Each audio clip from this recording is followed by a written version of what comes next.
Yeah. Once you include, you better marry for purpose. Come on. That's right. You don't even marry for procreation. Because your biological clock is ticking. Right. You marry for what? Purpose. He created all things for his pleasure. So if it's for his pleasure, then, and worship is one of the venues that he uses for his pleasure. It is a testimony. Worship is a testimony that we understand that our formation, our creation, our existence is to bring pleasure to the Father. And I'm going to just skip past the song, the dance, the etymology, the definition. But if you really want to heighten your awareness, if you really want to kind of synthesize your relationship with God and solidify it so that it'll be unshakable, unmovable, always abounding in the Lord, steadfast, unmovable, and all those good things in 1 Corinthians 15 and 58, if you want to get there. But he told us in John 15 that he chose us so that we can bring forth fruit and he'll be glorified. That is his pleasure, for us to be fruitful and to glorify him. So worship is a fruit of our relationship with the Father.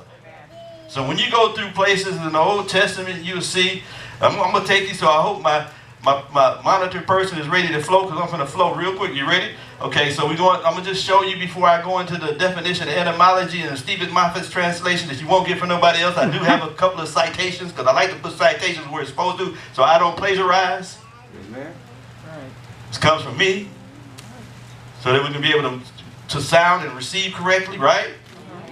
Now, let's go to give you some Bible verses, because worship is important. You need to spend time. This is not a concise version. It's a comprehensive, not a comprehensive version.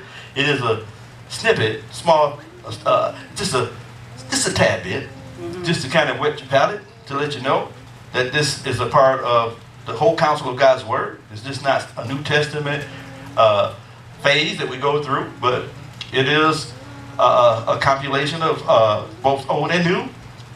So go with me to 1 Chronicles 16 and 29. Let's look real quick. This is David prophesying under the unction. He was the psalmist of Israel.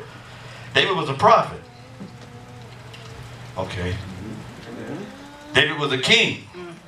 David was a priest. David was a threefold. David was a prototype. That's why the tabernacle is going to be restored at the end of the day, they say, at the end of days. You ever read it over in Acts 15? It's talked about the tabernacle days is going to be restored. It's only one of the 10 meetings that's going to be restored. All right, never mind. Give unto the Lord the glory due unto his name. Bring an offering and come before him. Worship the Lord in the beauty of what? Holiness. Wow. One and the same, worship and holiness. Beauty, glory, manifestation of his splendor, his pleasure. Beauty is his pleasure. Worship and holiness. The synonymous. You can't be a worshiper.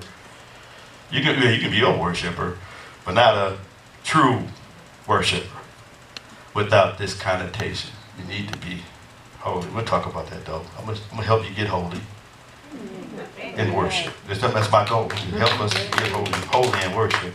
Redirect your energy. You know what I mean? Because there's a lot of things pulling on us. And it's all about worship. Because every idol that's in our life is worship. And we'll move on. Okay, Psalms. Psalms 22.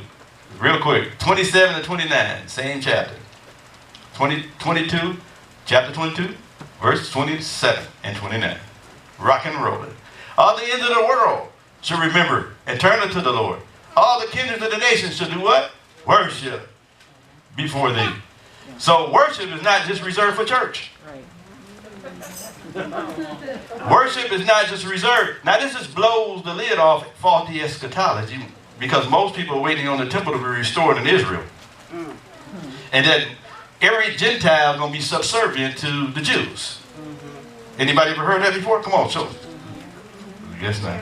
Yeah, a lot of circles, they believe that the temple going to be restored, the Mosaic system going to be restored. They're going to have a priest